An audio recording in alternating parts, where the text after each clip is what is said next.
So we are going to read Ghiyasuddin Balban 1266 से 1287। यानी Balban was the most powerful ruler of this dynasty. Balban जो था वो इस वंश का सबसे शक्तिशाली राजा था। Initially he was a slave, शुरुआत में वह एक गुलाम था, but later he became a powerful novel of the Chalisa. बाद में वह उन्हीं 40 लोगों में जिसको इकट्ठा किया गया था दुश्मनों से लड़ने के लिए, उसी का एक पावरफुल सामंत बन गया। He had been an important noble since the reign of Iltutmish. वह इल्तुतमिश के शासन से ही बहुत ही प्रमुख सामंत था। He was Nasiruddin Mohammad son in law.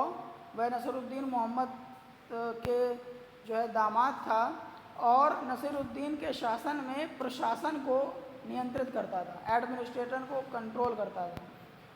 After the death of Nasiruddin Mahmud he became the sultan. और जब नसीरुद्दीन महमूद की डेथ हुई तो वह सुल्तान बन गया।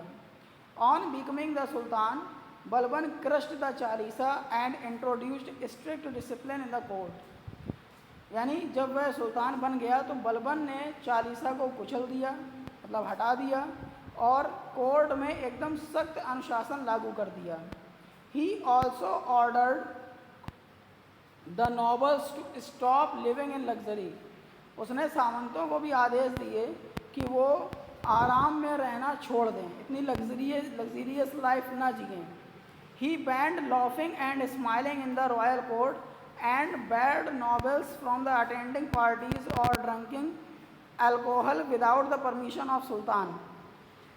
उसने सबसे सख्ती नियम लागू किया कि शाही दरबार में ना कोई हंसेगा, ना कोई मुस्कुराएगा, और ना ही उनके कोई भी सामंत पार्टी को अटेंड करेंगे, यानी शादी ब्याह में जाएंगे, और बिना उनसे पूछे अल्कोहल भी नहीं पी सकते हैं। अल्कोहल यानी शराब नहीं पी सकते हैं, ऐसा सख्ती नियम लागू किया।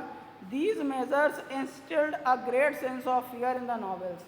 जब उसने इतने सारे नियम लागू किए, अपने सैनिकों पर नहीं, अपनी प्रजा पर नहीं, बल्कि जो उसके सामंत थे, जो उसके नॉवेल्स थे, कौन कौन से नियम लागू किए एक बार फिर से रिवाइज करते हैं। सभी सामंतों से कहा आप एक लग्जीरियस लाइफ ना जिएं, आरामदेह ज़िंदगी ना जिएं, आप बिना सुल्तान की अनुमति के किसी भी पार्टी में नहीं जाएंगे, और ना ही आप शराब का सेवन करेंगे। इससे सारे सामंत जो थे वो डर गए। He appointed special officers to collect revenue from peasants and established direct contact with the masses and reduced the power of nobles. यानी उसने क्या किया, सबसे पहले कुछ ऑफिसर्स जो थे, कुछ अफसरों को नियुक्त किया ताकि वो किसानों से कर इकट्ठा करें, और लोगों तक सीधा संपर्क बनाया, जिससे सामंतों की पावर अपने आप कम हो गई। Balban restored law and order in the empire. Balban ने पूरे साम्राज्य में जो है नियम कानून लाया, और आर्मी को एक पहचान दिलाई, और एक जासूसी वाला सिस्टम, जिसे उस समय गुप्तचर कहते थे, गुप्तचर जो जासूसी करते थे, वो सिस्टम स्टार्ट किया। He cleared the jungles around the Delhi to settle colonies of Afghan soldiers to check any disturbance. उसने जंगलों को साफ करवाया दिल्ली के आसपास, और अफ़गान सैनिकों की जो कॉलोनीज़ थी, मतलब अफ़गान सैनिकों को वहाँ इकट्ठा किया, वहाँ रखा, ताकि वो किसी भी असंतुलित व्यवस्था को सूचना दे सकें, मतलब कुछ भी अगर गड़बड़ हो तो वो सम्राट को बता सकें। He suppressed a revolt in Bengal.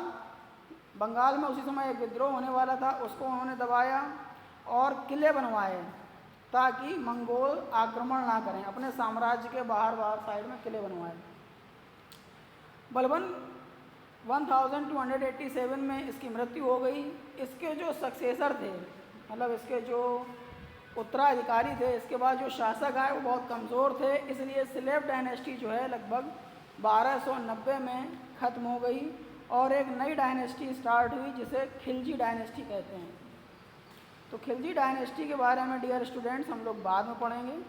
हम लोगों ने इतना पढ़ लिया है, इसको समझ लीजिए। अगर आपको वीडियो जब आप देखेंगे तो आपको अच्छे से समझ में आएगा, तो इसके बारे में आप कमेंट्स लिखिए कि कैसा आपको समझ में आया, और अगर कोई क्वेश्चन है तो व्हाट्सएप या यूट्यूब में आप मुझे बता सकते हैं। धन्यवाद।